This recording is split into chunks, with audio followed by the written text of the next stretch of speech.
Hello everyone, welcome to our channel MAPS students. हमने अपने last lecture में क्षेत्रीय आकांक्षा लेसन शुरू किया था और भारत के विभिन्न राज्यों में स्थित क्षेत्रीय दलों के बारे में जाना। आज हम बात करेंगे जम्मू कश्मीर और उसके क्षेत्रीय दल नेशनल कॉन्फ्रेंस के बारे में।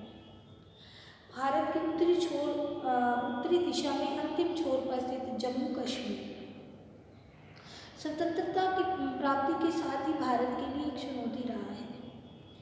कश्मीर मुद्दा भारत और पाकिस्तान के बीच एक बड़ा मुद्दा रहा है, लेकिन इस राज्य की जो राजनीतिक स्थिति है इसके भी बहुत से आयाम हैं। जम्मू और कश्मीर में राजनीतिक एवं सामाजिक क्षेत्र शामिल हैं। इनमें है जम्मू, कश्मीर और लद्दाख।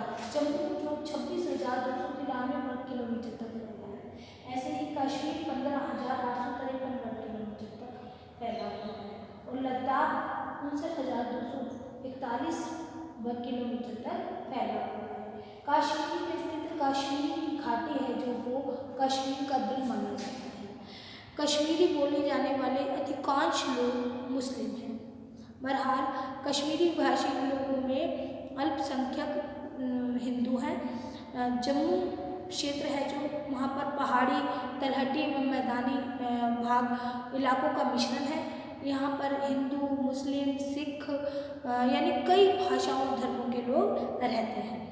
लद्दाख है जो पर्वतीय भाग है, यहाँ पर बौद्ध और मुस्लिम लोगों की आबादी है, लेकिन ये आबादी बहुत कम है। इस तरह से हमें ये पता चल जाता है कि जो जम्मू कश्मीर में भाषाई, मजहबी और जनजातीय कई तरह की विभिन्नताएं मौजूद हैं। वहाँ हिंदू, मुस्लिम और बौद्ध संस्कृतियों का मिश्रित रूप विकसित हुआ है। हस्तशिल्प यहाँ का परंपरागत उद्योग है। राज्य की 80% जनसंख्या है जो वो कृषि कार्यों में लगी है और जम्मू एक बहुलवादी राज्य है। वर्तमान समय में नेशनल कॉन्फ्रेंस जम्मू की एक महत्वपूर्ण राजनीतिक पार्टी है। इसकी मूल जड़ 1920 के दशक में वाचनालय दल के रूप में हुई थी। किस दल के रूप में हुई थी? वाचनालय दल, 1920 के दशक, ठीक है। 1920 के दशक में इस पार्टी की स्थापना वाचनालय दल के रूप में हुई थी और 1930 तक इसके अंत में इस वाचनालय दल को बदलकर जम्मू कश्मीर कॉन्फ्रेंस के रूप में जाना गया। 1930 के अंत में इसका नाम बदलकर जम्मू कश्मीर कॉन्फ्रेंस रखा गया था और 1932 में इसके अध्यक्ष शेख अब्दुल्ला थे। ये वो समय था जब जम्मू कश्मीर राज्य पर महाराज का शासन था।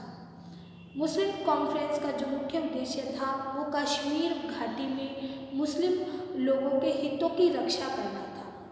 इस प्रकार आरंभ से ही जम्मू कश्मीर राज्य को मुस्लिम कॉन्फ्रेंस ने धार्मिक आधार पर बांट दिया था और एक मुस्लिम संप्रदायवाद को विकसित किया। वहीं दूसरी ओर महाराजा के शासन के विरुद्ध वहाँ की जनता को संगठित कर दिया। जम्मू कश्मीर कॉन्फ्रेंस के अध्यक्ष शेख अब्दुल्ला ने 1932 में अपने अध्यक्षीय भाषण में स्पष्ट कह दिया था कि कश्मीर आंदोलन सांप्रदायिक नहीं है, लेकिन सभी वर्गों के लोगों की शिकायतों की क्षतिपूर्ति करवाने के लिए इस दल की सदस्यता सभी वर्गों के लिए खोल दी गई है और 1939 में इसका नाम बदलकर नेशनल कॉन्फ्रेंस रख दिया। यानी कि आरंभ में इस दल का नाम वाचनालय था 1920 के दशक तक। 1930 के दशक में इसका नाम बदलकर जम्मू कश्मीर कॉन्फ्रेंस रखा गया और 1939 में इसका नाम बदलकर नेशनल कॉन्फ्रेंस रखा गया था। जम्मू कश्मीर राज्य के भारत में विलय होने से पूर्व नेशनल कॉन्फ्रेंस जनता की शासन में भागीदारी की मांग करती रही और 1945 में इसने महाराज शासन समाप्त करने की मांग की और नेशनल कॉन्फ्रेंस ने शेख अब्दुल्ला के नेतृत्व में आंदोलन कर दिया। 26 अक्टूबर 1947 को जम्मू कश्मीर के महाराजा ने अपनी रियासत का भारतीय संघ में विलय कर दिया। जम्मू कश्मीर की सीमा पाकिस्तान से लगती थी, तो पाकिस्तान ने पश्चिमी सीमा के जो कबायली लोग हैं उन लोगों को प्रेरणा और सहायता देकर 20 अक्टूबर 1947 में कश्मीर पर आक्रमण करवा दिया और 24 अक्टूबर 1947 को श्रीनगर को बिजली प्रदान करने वाले मथुरा बिजली घर पर अपना अधिकार कर लिया। इस पर महाराजा हरि सिंह ने भारत से सहायता मांगी और कश्मीर को भारत में विलय करने की प्रार्थना की। भारत ने उनकी सैन्य मदद की और कश्मीर घाटी में जो घुसपैठिए थे उनको खदेड़ा। इससे पहले भारत सरकार ने महाराजा से भारतीय संघ में विलय के दस्तावेज पर हस्ताक्षर करवा लिए और इस पर भी सहमति जता दी कि स्थिति सामान्य होने पर जम्मू कश्मीर की नीति का फैसला जन सर्वेक्षण के द्वारा किया जाएगा।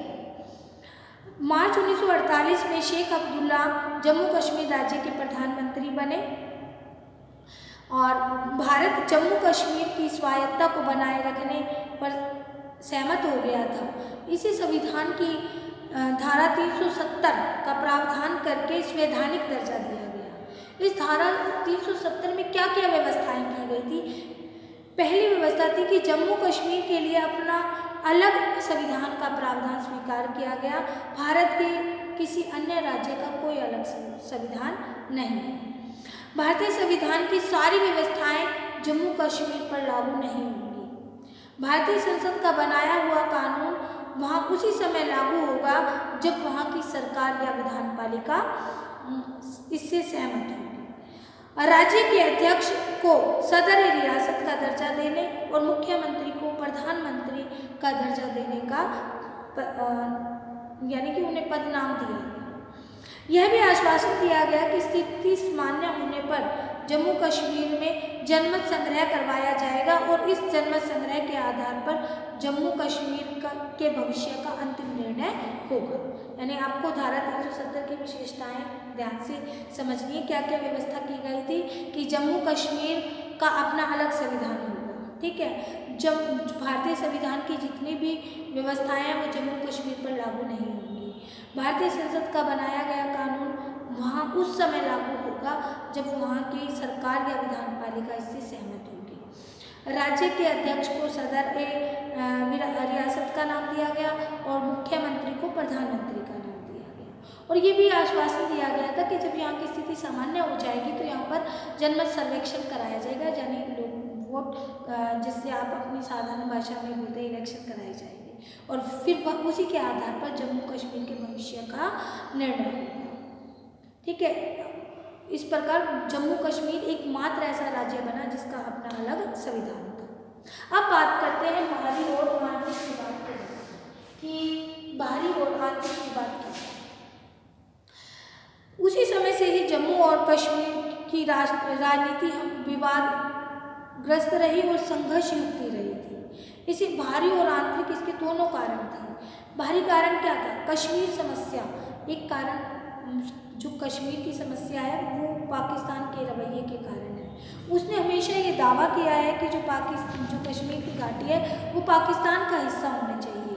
1947 में इस राज्य में पाकिस्तान ने कबीलाइयों से हमला भी करवा दिया था।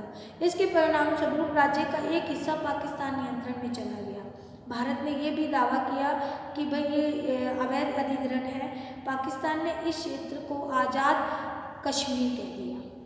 1947 के बाद कश्मीर भारत और पाकिस्तान के बीच संघर्ष का एक बड़ा मुद्दा रहा। आंतरिक रूप से देखें तो भारतीय संघर्ष में कश्मीर की हैसियत को लेकर भी विवाद रहा है। कश्मीर को संविधान में धारा 370 के तहत एक विशेष राज्य का दर्जा दिया गया।